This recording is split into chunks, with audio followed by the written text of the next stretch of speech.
वचित पल्लव वल्लरी के राधा पदांक विलसन मधुर स्थली के राधा जसो मुखर मत खगावली के राधा विहार विपिने रमता तन्नः प्रतीक्षण चमत्कृत चारुलीला लावण्य मोहन महामधुरांग भंगी राधा ननम हि मधुरांग कला निधानम माविर्भविष्यति कदा रस सिंधुसारम् आविर्भविष्यति कदा रससिन्धुसारम् निन्दन्तं पुलकोत्करेण विकसन् नीपप्रसूनक्षवि प्रोधीकृत्य भुजद्वयं हरिहरि ऊचैर्वदन्तम् नृत्यन्तमद्रुतमश्रुनिर्झरचयै शीचन्तमुर्वीतलं गायन्तं निजपार्षदै परिवृतं श्रीगौरचन्द्रं नुमः। ॐ नमः परमहंसास्वादित चरणकमलचिन्मकरन्दाय भक्तजनमानस निवासाय श्रीरामचन्द्राय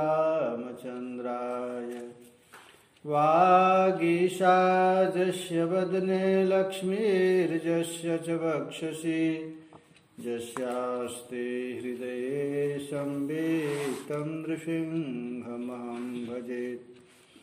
विश्वसर्गविसर्गादीन् नवलक्षणलक्षितम् श्रीकृष्णाख्यं परं धाम जगद्धाम नमामि ते। जय श्री रूप सनातन भट्ट रघुनाथ श्री जीव गोपाल भट्ट दास रघुनाथ ए छय गोसाई करि चरण वंदन जहाँ हित विघ्न नाश अभीष्ट पूरन। हरे कृष्ण कृष्ण कृष्ण हरे हरे हरे राम राम राम हरे हरे। प्रणय गीत श्लोक संख्या 35 है ना। कल 34 हुआ था, आज 35। सिंचांगनस्त्वदधरामृतपूरकेण हासावलोक कलगीतजहृक्षयाग्निम् नो चेद्वयं विरहजानुपयुक्तदेहा ध्यानेन याम पदयोः पदवीं सखेते।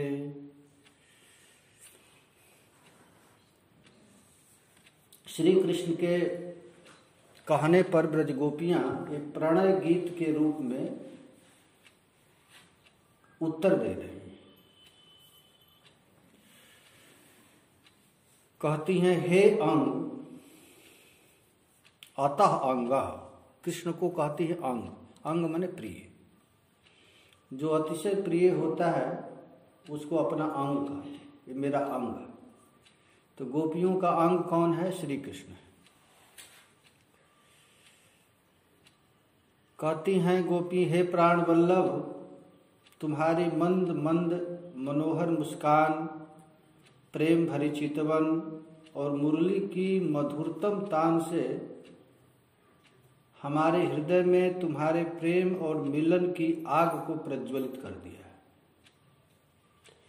इस आग को तुम अधरों की सुधा धारा के प्रवाह से बुझा दो। नहीं तो हे सखे, हम सच कहती हैं कि तुम्हारे विरह की प्रचंड अग्नि से हम अपने अपने शरीर को जला देंगे और ध्यान योग के द्वारा तुम्हारे चरण कमलों के समीप जा पहुंचेंगे। गोपियां कह रही हैं। इसके पहले वाले श्लोक में गोपियों ने कहा था कि आपने हमारे चित्त को सुख के द्वारा, आनंद के द्वारा हमारे चित्त को आपने खींच लिया और आपको छोड़ करके हमारा मन अन्यत्र जा भी नहीं रहा है। और यदि कदाचित चले भी जाए तो वहाँ हम लोग क्या करेंगे, क्योंकि हमारा मन तो आपके पास है। इसलिए यहाँ पर गोपी जन कह रही हैं कि हे प्यारे, आपने हमारे हृदय में मिलन की आग धधका दी, आग प्रज्वलित कर दिया। तो आग यदि आप हमारे हृदय में जला दिए हैं तो आपको ही बुझाना पड़ेगा। आग जो लगाया है वही बुझाएगा। तो अपने अधरामृत के प्रवाह के द्वारा हमारे इस काम अग्नि को बुझा दो। ये मिलन की जो अग्नि है आप हमें बुझा दीजिए। तो श्री कृष्ण कहते हैं कि हम अग्नि कब लगाएं?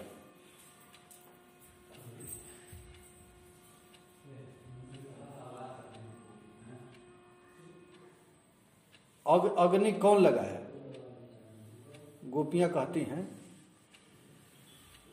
कि आपने अग्नि लगाया है तो आप हमारी अग्नि को बुझा दीजिए। तो श्री कृष्ण कहे कि हम अग्नि नहीं लगाए। तो अब गोपी कहती है, हासावलोक कलगीत जहरीक्षयाग्नि। अपने हंसी के द्वारा, मंद मंद मुस्कान और मुरली के कलगीत से हमारे हृदय में मिलने की अग्नि प्रज्वलित कर दी है। आप उसे बुझा दो। और यदि अधरामृत द्वारा सिंचन नहीं करोगे तो बस काम अग्नि और विरह से उत्पन्न अग्नि के द्वारा ये दो अग्नि हमारे हृदय में प्रज्वलित हो जाएगी, एक कामाग्नि और एक विरहाग्नि। और ये दोनों हृदय में हमारे जग करके शरीर को भस्म करके जोगियों की भांति जोग के द्वारा तुम्हारे चरण कमल को हम लोग प्राप्त हो जाएंगे।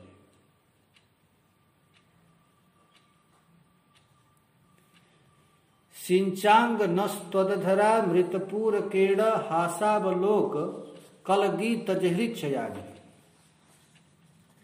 अब इस श्लोक के टीका में श्रीधर स्वामी पाद यही कहते हैं कि यदि आप हमारे अग्नि को नहीं बुझाएंगे तो हे प्राण वल्लभ, आपको पता है हम अपने विरहाग्नि और कामाग्नि दोनों अग्नि के द्वारा इस शरीर को भस्म कर देंगी और जोगियों जैसा ध्यान करके जैसे जोगी जति लोग ब्रह्म को प्राप्त कर जाते हैं वैसे हम भी प्राप्त हो जाए। श्रील जीव गोस्वामी पाद कहते हैं कि जो दूसरी कोटि की गोपियां हैं, दूर जो बैठी खड़ी हैं, वह गोपी यह बात कह रही है, मिलन की अग्नि की स्पष्ट से कह रही है। और कहते समय उनका सांस गर्म हो रहा है, विरहाग्नि है, भयंकर विरहाग्नि। और इतने कष्ट में है कि कष्ट के कारण कह रही हैं कि इतनी प्रचंड अग्नि हमारे हृदय में जल रही है कि हे प्यारे, तुम इसको जल्दी बुझा दो। तो प्रचंड अग्नि को कैसे बुझाएंगे? थोड़ा पानी से तो बुझेगा नहीं। इसलिए सिंचन कह रहे हैं। और सिंचन ही नहीं कह रहे, सिंचांग नस्त्वधरा मृत पूर केड़। पूरक कहते हैं जैसे अग्नि विभाग वाले वो जल लेते हैं ना, धारा प्रवाह पाइप से पानी छोड़ते हैं, और थोड़ा थोड़ा पानी से आग बुझने वाली नहीं। आग जब प्रचंड रूप धारण कर ली है तो थोड़ा पूरकेण का अर्थ होता है प्रवाह द्वारा कर लो। न सिंचांग न का अर्थ होता है हम लोगों के, हम ब्रज गोपियों के, हमारे हृक्षयाग्नि को जला दो। तो बाहर यदि घाव रहता तो बाहर के दवा से लेप से ठीक हो जाता, लेकिन ये कहाँ आग लगी है? हृदय में। तो हृदय के आग को बुझाने के लिए हृदय पीना पड़ेगा कोई दवा, बाहर से तो ठीक नहीं होगा। इसलिए कहते अधरासव को पान करो, इतना पान कराओ कि हमारा हृक्षयाग्नि हमेशा के लिए बुझ जाए। तुम्हारे अधरामृत, तुम्हारे शब्द का प्रयोग नहीं किए जाने पर अर्थात प्रज्वलित अग्नि को तुम्हारे द्वारा ही बुझाना है, क्योंकि आपने लगाया है, आप हमें बुझा दो।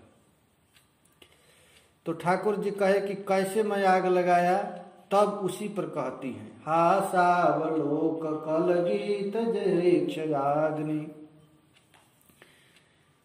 ये घी और वायु के संयोग से अग्नि प्रज्वलित होती है। आग यदि लग जाए तो लगने के बाद यदि हवा चल जाए तो आग और प्रचंड हो जाता है। तो आग कैसे लगा, तो हास से, कृष्ण के मधुर मुस्कान से आग लगा है।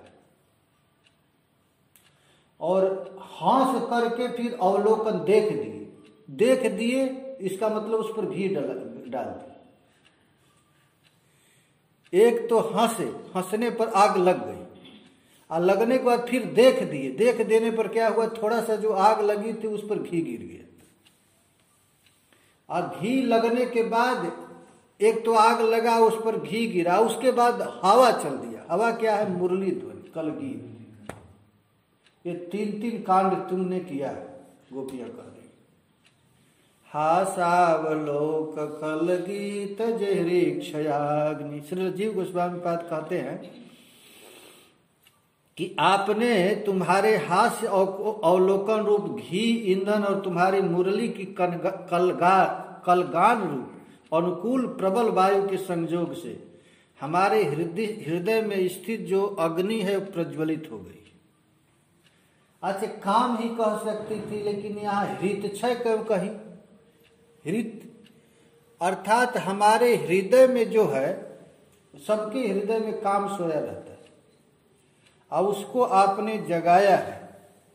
तब इसे बुझाने के लिए औषधि भी भीतर से ही चाहिए, अब बाहर के लेप से नहीं होगा। जैसे जोगी जाति लोग बहुत दिन तक ध्यान करके श्री कृष्ण के चरण कमल को अपने हृदय पर धारण करते हैं कि हमारे हृदय में बैठा हुआ जो हमारा शत्रु है मर जाएगा। इसलिए तो जोगी जति लोग कृष्ण के चरण कमल का ध्यान करते हैं, काम को जलाने के लिए ही। तो ऊपर से कृष्ण के चरण कमल अपने हृदय पर रखेंगे। तो गोपियां कहती हैं अब ऊपर से नहीं होगा, ये आग अंदर प्रवेश हो गया।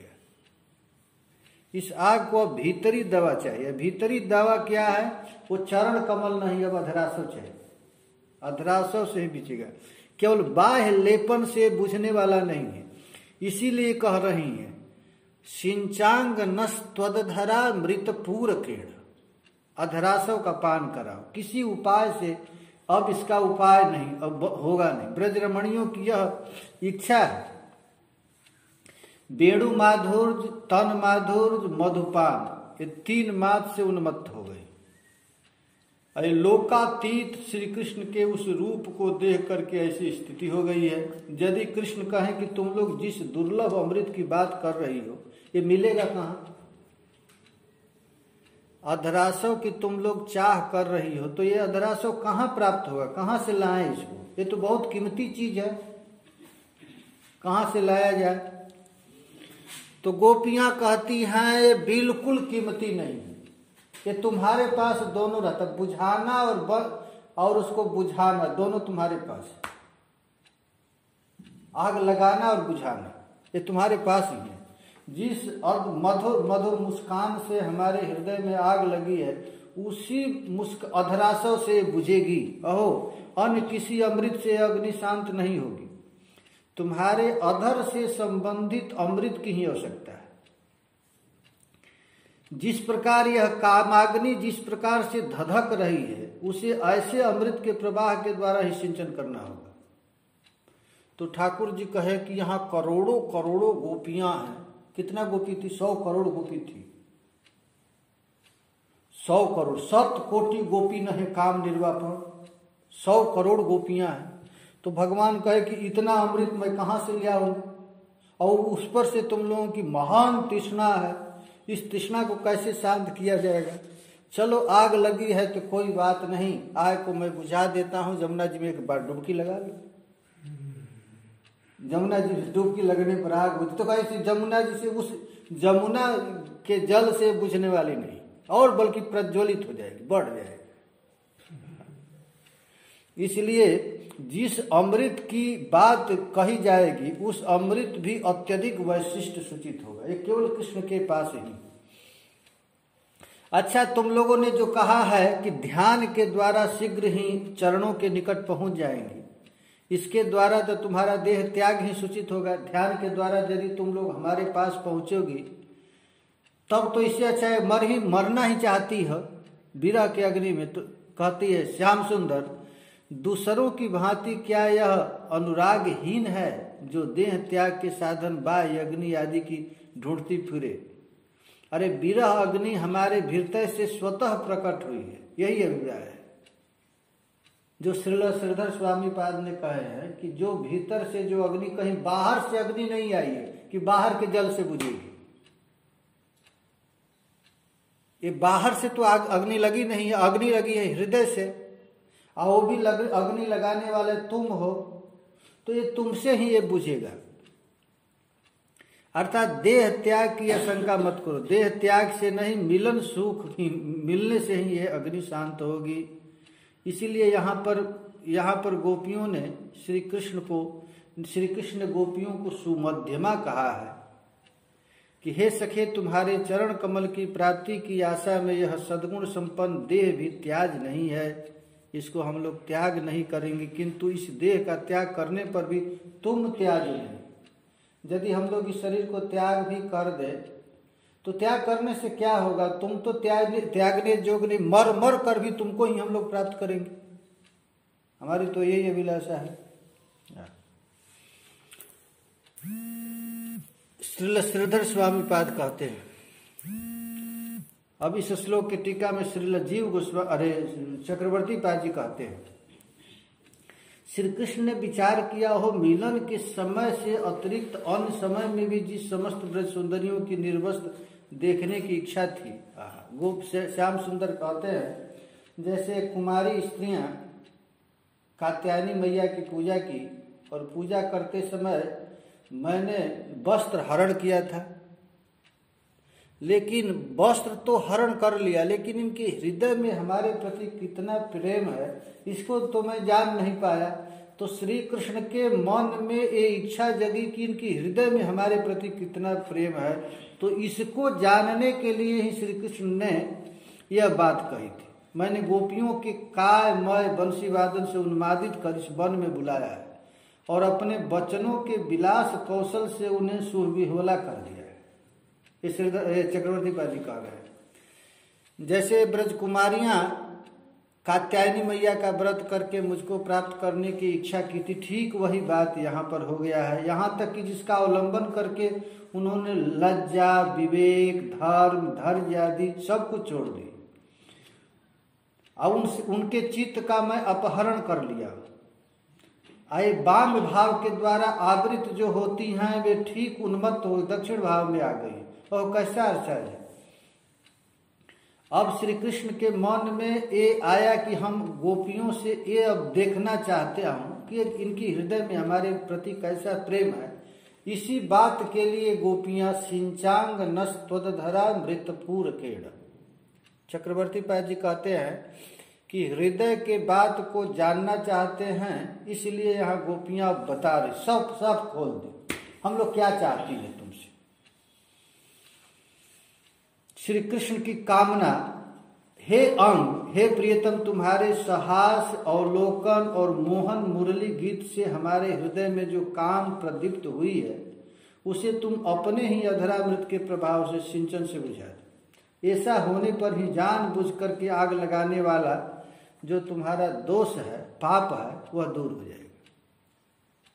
अब जमुना जी से हम लोगों का ये अग्नि बुझेगा नहीं, क्योंकि आग लगाया है तुम, और यदि इस आग में हम लोग जल जाएंगे तो तुझ पर बड़ा भारी पाप लगेगा।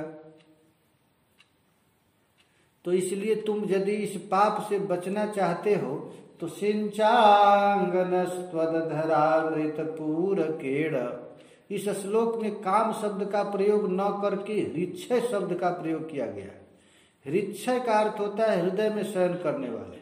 उस काम को एकमात्र तुम ही जगा सकते हो।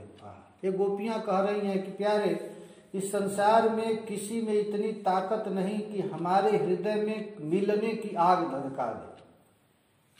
स्वर्ग का, वैकुंठ का कोई सुख हम लोगों को प्रलोभन में नहीं ला सकता है, एकमात्र तुम में ही है। और उसमें भी तुमने ही बंसीनाद के रूप में कर्ण पथ से होकर के हमारे हृदय में प्रवेश करके उस हृदय में शयन करने वाले काम को प्रदीप्त किया है। आपने ही तो किया है। आपने मधुर मधुर बंसी बजाया और बंसी बजा करके हमारे कर्ण पथ से हमारे हृदय में प्रवेश किया, और हृदय में प्रवेश करके अवलोकन रूप घी और हास्य रूप मधु, चक्रवर्ती पाद जी, दो चीज आपने डाला है, तथा उस कलगीत रूप वायु के द्वारा सोए हुए हमारे प्रेम को उद्दीप्त कर दिया है, प्राणों को दग्ध करने का उपक्रम किया है। इसलिए यदि तुम इस दाह रूप पाप से भयभीत हो, करोड़ों करोड़ों गोपी मर जाएगी एक दिन में, और स्त्री वध से तुम यदि बचना चाहते हो तो देखो हम लोग तुमको एक उपाय बता देते हैं। कामाग्नि को जलाने अर्थात बुझाने में तुम्हें किसी प्रकार का परिश्रम स्वीकार नहीं करना पड़ेगा। जैसे चित्तम सुखेन भवता प्रहितम गृहेषु, बिना परिश्रम का आग लगा दी। आग लगाने में माचिस की भी जरूरत नहीं पड़ा, न मिट्टी का तेल गिराना पड़ा, कुछ नहीं, केवल हंसी के द्वारा बिना सहज रूप से चित्तम सुखेन भवता प्रहितम गृहेषु। तो जैसे बिना परिश्रम का तुम आग लगाए हो, उसी तरह बिना परिश्रम के बुझा भी सकते हो, क्योंकि जिस प्रकार तुम्हारी मंद मुस्कान युक्त अवलोकन से उस कामाग्नि को जगाने वाली है, उसी प्रकार तुम्हारा अधरामृत ही उसे बुझाने वाला है, तथा ये दोनों वस्तुएं ही तुम्हारे मुखचंद्र में वर्तमान है। इसलिए राजपुत्र, तुम्हारा यह अग्नि जलाने और बुझाने वाला खेल हमने बहुत बार देख चुका है। अग्नि जलाने वाली तुम्हारी यह लीला केवल आज की ही नहीं है। यदि कृष्ण कहे कि हास अवलोकन और कलगीत आदि से मेरे स्वाभाविक कृत हैं, इससे तुम लोगों के हृदय में आग जग जाता है, तो मैं क्या करूं? ठाकुर जी कहे कि ये तो हमारा रोज का काम है, हंसना, बंसी बजाना, ऐसे तुम लोगों के हृदय में आग जगा तो मैं क्या करूं, इसमें मेरा क्या दोष है? तो गोपियां कहती हैं ये तो तुम्हारा दोष नहीं है, ये ऐसे कह रहे हो, अरे तुम्हारा ही सब कुछ दोष है, तुमने ही तो ऐसे आग हमारे हृदय में लगा दिया, और लगाया ही नहीं है, इससे हम लोग कुछ ही क्षण के बाद मरने वाले। हजारों ब्रज युवतियां महाराज मर जाएंगी, और मरने पर तुमको स्त्रियों के वध का पाप लगेगा, और उसी उत्पन्न अनुताप से तुम्हारा भी यह हठ दूर। कृष्ण में भी ऐसे होगा। अब यदि तुम ऐसा नहीं करते हो, तब गोपी जन कहती है, नो चेत भयम विरजानुपयुक्त देहा ध्यानेन याम पदयो पदवीम सखेते। नो चेत, अब कह रही कि हे प्यारे, यदि ऐसा नहीं होगा तो, यदि हमारी कामाग्नि शांत नहीं होती तो तुम्हारे विरह की अग्नि से शरीर को भस्म करके जोगनी की भांति ध्यान में तुम्हारे चरणों के समीप आएंगी, अर्थात निश्चय ही आज तुम्हारे चरण कमल को प्राप्त कर जाए। देखिए, बड़े बड़े संत महात्मा लोग इस विरह की बड़ा प्रशंसा करते हैं। विद्यापति जी तो लिखे हैं, सखी है विरहो हुनक मधुर। संसारिक प्राणियों को संसार में महाराज धन का विरह सताता है, मान प्रतिष्ठा का, काम का, लेकिन कृष्ण का विरह किसको सताता है? श्री कृष्ण के लिए कितने लोग रोते हैं, रोना है। और जब तक कृष्ण के लिए रुलाई नहीं आएगी तो भगवान नहीं आएंगे। हम लोग संसार के लिए तो ही रो रहे हैं। इसलिए हम जानती हैं पूर्व जन्म में की हुई हमारी ऐसी कोई तपस्या नहीं जिसके द्वारा हम इस जन्म में तुम्हारे अनुग्रह प्राप्त कर सके, अर्थात तुम हमें स्वीकार करो। अतएव अब तपस्या का आचरण करने के लिए हम बाह्य लौकिक अग्नि को ग्रहण नहीं करो। गोपी जन कहती हैं कि नोचेत वयम विरहजान उपयुक्त देह, हम लोगों में इतनी साधना नहीं, इतनी तपस्या नहीं कि शरीर से हम लोग आपको प्राप्त कर जाए, लेकिन अब हम मरने के लिए बाहर की अग्नि प्रयोग नहीं करेंगे। अब तुम्हारे द्वारा दी हुई अग्नि, विरहाग्नि के द्वारा अपने शरीर को हम लोग भस्म कर लेंगे। और विरह से ये दोनों अग्नि ही विद्यमान है। उस पर भी कामाग्नि विरहाग्नि की उष्णता और अधिक है। जो कामाग्नि से भी प्रचंड अग्नि हो गई है विरहाग्नि की। अतः विरहाग्नि में प्राणों को आहुति देने के समय हमारी प्रार्थना और संकल्प यही है, हे कृष्ण विरहाग्ने, कृष्ण के चरण स्पर्श का सुख प्राप्त करने की आशा से आज हम लोग तुमसे यह प्राणों को अर्पण कर रहे हैं। बहुत हो चुका, इसलिए तुम श्री कृष्ण चरणों के चलने के पथ पर तुम लोगों से अलक्षित भाव से हमें इस रूप में स्थापन करना चाहो जिससे चरण कमल हमारे वक्षस्थल के रूप ऊपर ही पड़े, भूमि पर न पड़े। तब श्री कृष्ण कहे कि ऐसा करो, तुम सब सो जाओ और मैं एक बार चल देता हूँ और हमारा चरण तुम्हारे हृदय पर पड़ेगा। ठाकुर जी ऐसा कहते हैं। तो गोपियां कहती है कि हम लोग तो तुम्हारे विरह में मर ही चुकी हैं और साथ साथ अनेकों स्त्रियों का वध का अनुताप भी प्राप्त करोगे। हे सखे, हमारे सखा होने के कारण ही हमने इस प्रकार कहने की इच्छा पोषण की है। अर्थात सखा होकर भी यदि तुम हमें दुख दे सकते हो तब हम भी तुम्हें क्यों नहीं दुख देंगे, यही ध्वनित हो रहा है। किंतु ऐसा होने पर भी प्रेम की मारी हम गोपियों के हृदय में तुम्हारे द्वारा अनुभव होने वाला अनुताप दुख करोड़ों गुना अधिक रूप से अनुभव हो रहा है, ऐसा जान लो। विधाता ने हमारे दग्ध ललाट की इस प्रकार रचना की है, इसलिए हे अपरिमाणित, परिणाम को भी नहीं देखने वाले, हे कृपा सिंधु, हे प्यारे, तुम अपनी संताप लता के बीज का क्यों आरोपण कर रहे हो और क्यों हमें फलभागी बना रहे हो। अब हठ पूर्वक हठ परित्याग करके हमें ग्रहण करो। इस प्रकार ये गोपियां श्री कृष्ण से प्रार्थना कर रही। श्रील चक्रवर्ती पाद जी और श्रील जीव गोस्वामी पाद इस श्लोक में गोपियों के अंतिम विरह का वर्णन करती है। ऐसी हृदय भक्त लोग महाराज नाम रटते रटते भी ऐसी स्थिति आ जाती है। श्री चैतन्य महाप्रभु जब नाम रटते थे तो नाम रटते उनकी हृदय, उनके नेत्र से पिचकारी जैसे आंसू लगता था। ये विरह की अग्नि है, विरहाग्नि। ये विरह अग्नि जब तक हृदय में प्रवेश नहीं करती है तब तक महाराज चित्त की जो अनादिकाल की मलिनता है दूर नहीं होता। नयनम गलदस सुधारया बदनम गदगद रुधया गिरा पुलकर निचितम बपू कदा तव नाम ग्रहणे भविष्यति। गोपियां कह रही हैं कि हे श्याम सुंदर, हे प्यारे, अब देखो हम लोगों का दुख तो तुझे मोचन करना ही पड़ेगा।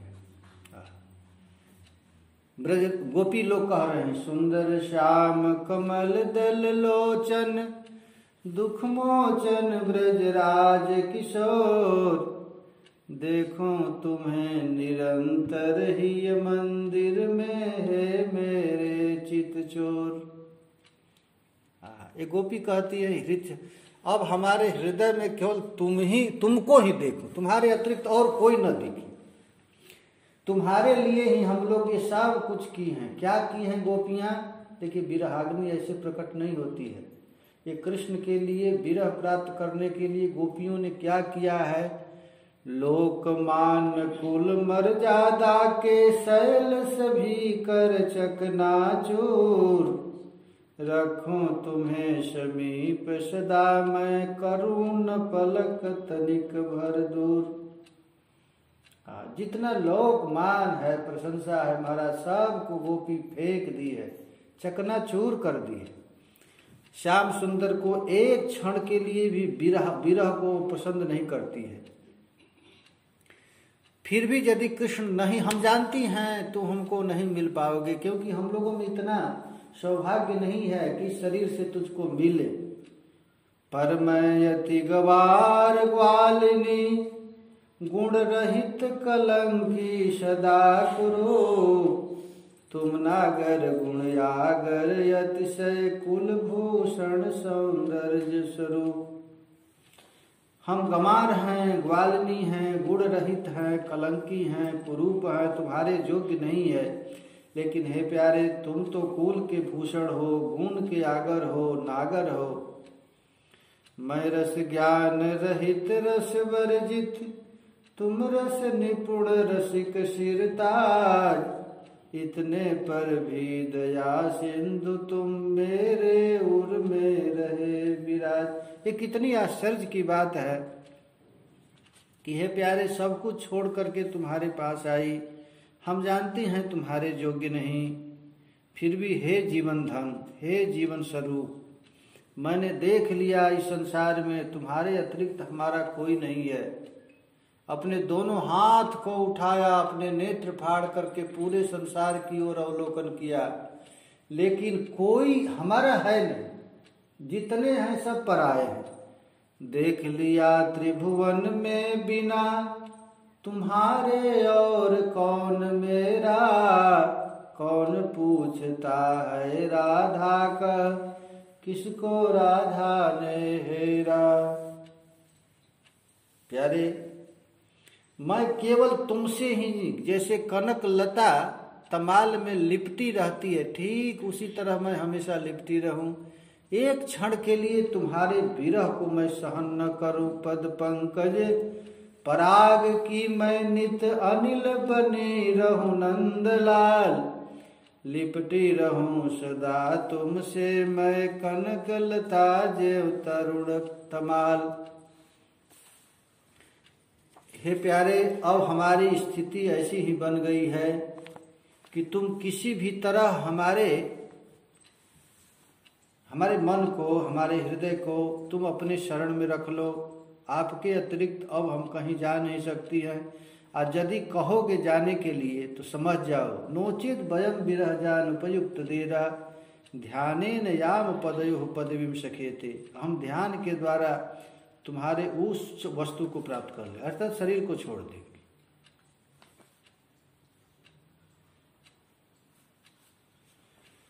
गोपियां इस प्रकार ठाकुर जी से प्रार्थना करते हैं और करते हुए कहते हैं, अधरामृत निज स्वरे संचारिये सेई बोले आकर्षिया त्रिजगते, अमार धर्ममय करी रही यदि धैर्य धरी तबे अमार करे त्रिभुवन।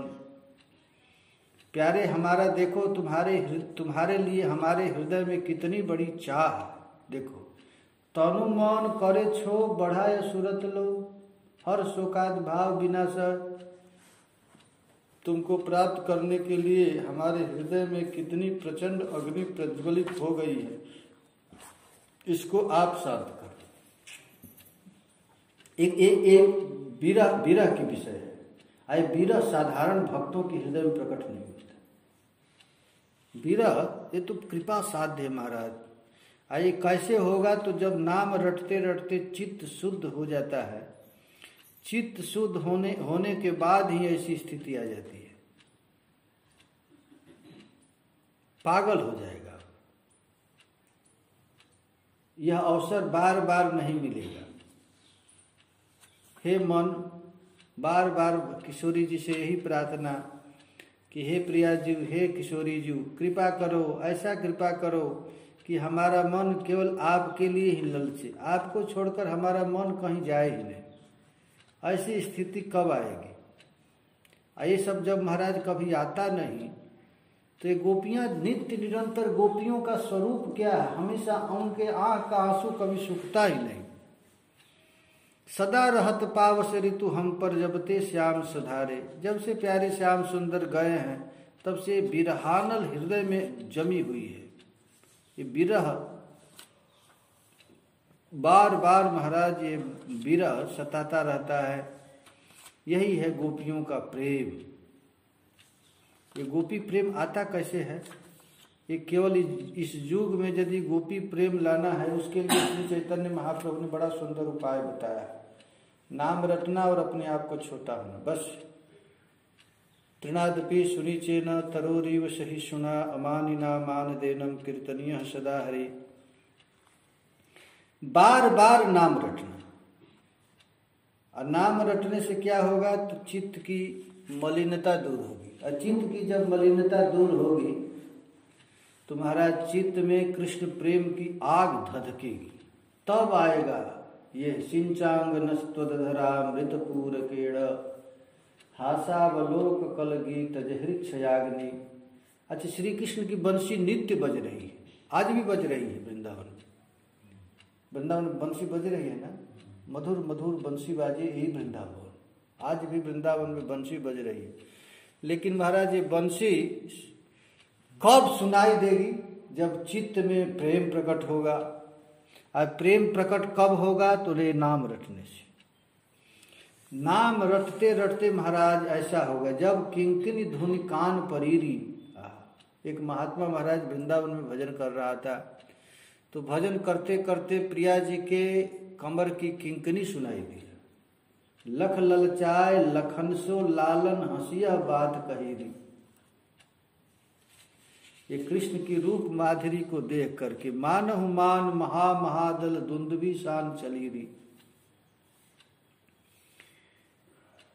ये कृष्ण का रूप माधुरी, कृष्ण की लीला माधुरी, कृष्ण का धाम माधुरी, ये जब हृदय में जब आएगा तब महाराज ये प्रेम प्रकट होगा। हृदय माधुरी में कब जगेगा? ये केवल कृपा से ही। राम नाम रटते रटते चित्त में ऐसी होगी, नहीं तो होने वाला नहीं है। अच्छा, ये रोना तो सब चाहता है, लेकिन सब संसार के लिए रो रहा है, भगवान के लिए कब रोए?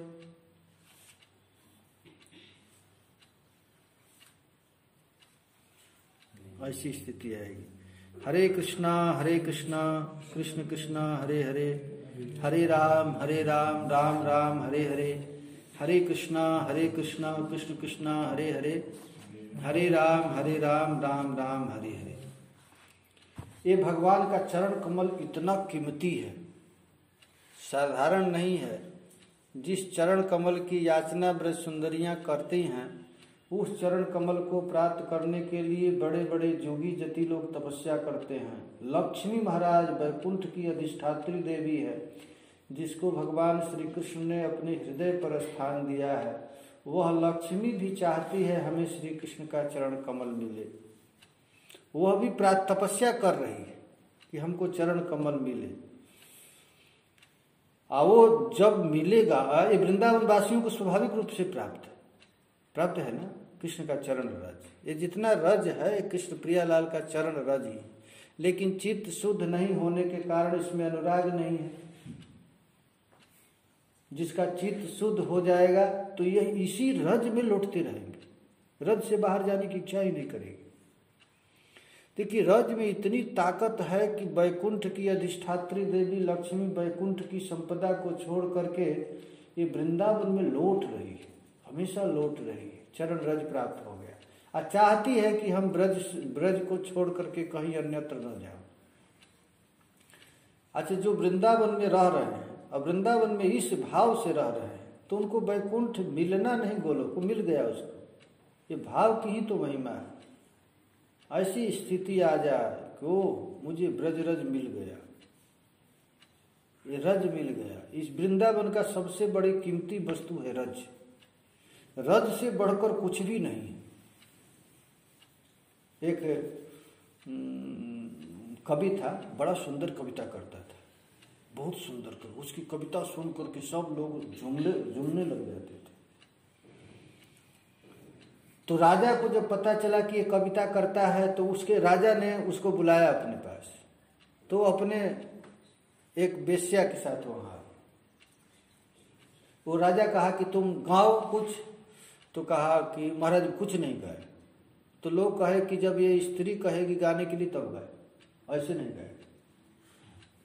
तो राजा ने स्त्री से कहा कि तुम कहो। तो स्त्री जब कही तो गाने लगी।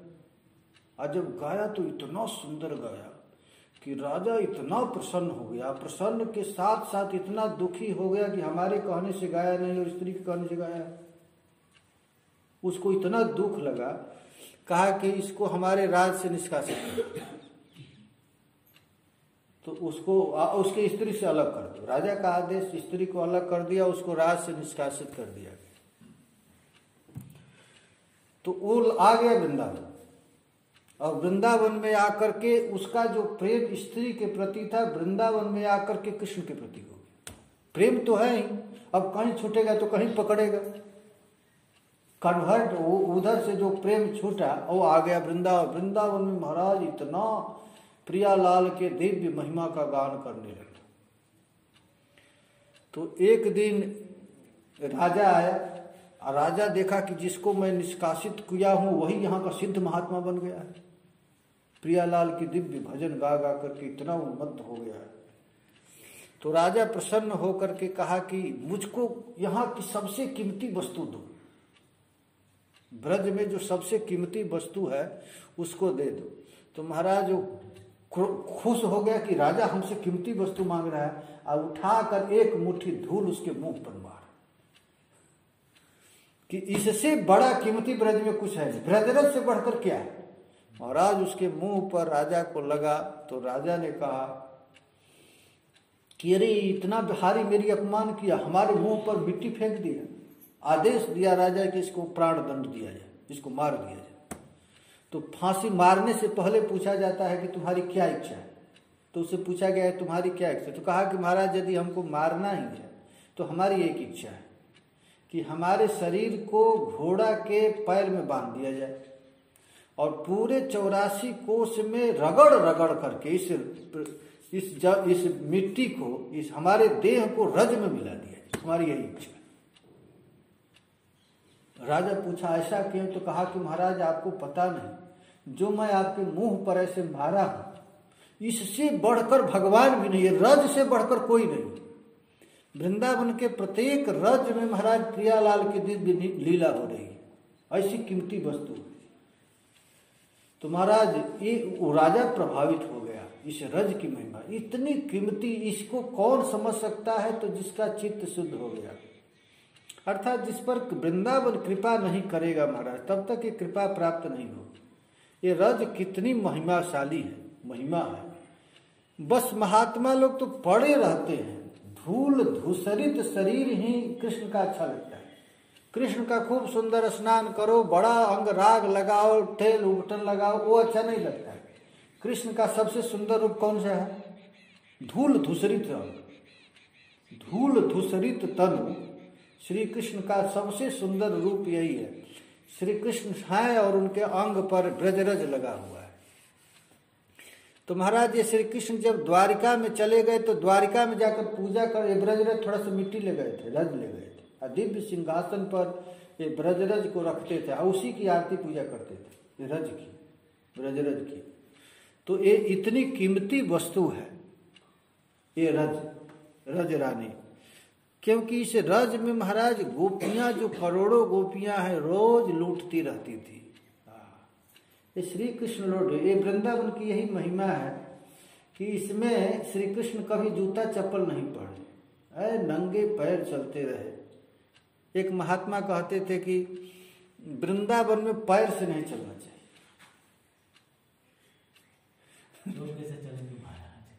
ऐसे एक महात्मा है, लोटते लोटते चलना चाहिए, पैर का यूज ही नहीं करना चाहिए। अरे जिस पैर से श्री कृष्ण चले उसी पैर पर हम अपना पैर रखें, लौटते रहे। ये है महाराज ये रज की महिमा, अद्भुत चीज है।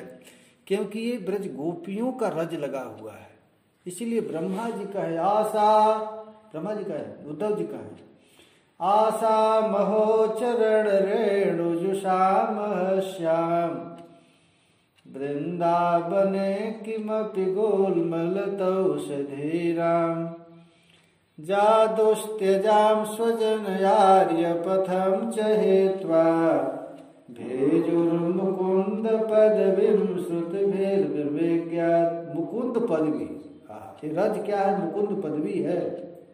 भेजुर्मुकुंद पदवी श्रुतिभिर्विज्ञात। आज तक श्रुति भगवती श्री कृष्ण की पदवी को प्राप्त नहीं कर पाई, नेति नेति कह करके उनका मुंह बंद हो गया। अब वह पदवी कौन प्राप्त कर लिया? तो ब्रजरज। इसीलिए उद्धव जी कहते हैं हमको यहाँ का लता पता बना दो, पेड़ पौधा बना दो, घास फूस बना दो, केवल इस पर रज लगता रहे। जब रज लगेगा तो मैं धन्य धन्य हो जाऊंगा। जरिहं भुजाक्ष तव पादतलं रमाया तत्क्षणं क्वचिदरण्यजनप्रियस्य अस्प्राक्ष तत्प्रभृति नान्य समस्तमञ्जस्थातुं त्वयाभिरमिता बत पारयामः। हे कमल नयन, तुम्हारे चरण तल वनवासियों को अत्यंत प्रिय है, और तो क्या तुम्हारे उन चरण कमल की सेवा का अवसर स्वयं लक्ष्मी को भी कभी कभी ही प्राप्त होता है। ये लक्ष्मी को भी नहीं प्राप्त होता है। आज जिस क्षण से मैं तुम्हारे उन्हीं चरण कमल का स्पर्श का सौभाग्य मिला है और तुमने भी हमें सेवा के लिए स्वीकार करके आनंदित किया है, उसी क्षण से हे प्यारे, पति पुत्रादि की सेवा करना तो दूर रहे, हम किसी दूसरे के निकट एक क्षण के लिए भी ठहरने में असमर्थ हो गई है। यह है महाराज महिमा। एक बार जिसको रज मिल जाए, ब्रज रज मिल जाए, हम लोगों को छोटी छोटी काम के लिए भी ब्रज से कोई भगा देता है, कह देता है तो जाने के लिए तैयार हो जाते हैं। ये ब्रज बालाएं को तो देखो, कहती हैं कि जब से वृंदावन के रज मिला है तब से कहीं भी एक सेकंड के भी ठहर नहीं सकते, हमें ऐसी ताकत ही नहीं। इसलिए हे प्यारे, किसी भी तरह अब कुछ नहीं तो चरण रज ही दे दो, रज रानी को दे दो। इस श्लोक की व्याख्या हम लोग कल करेंगे। जय जय श्री राधे, जय जय श्री राधे। ब्रजरानी राधा रानी की, श्री लाडली लाल की, श्री प्रिया प्रियतम की, जय जय श्री राधे।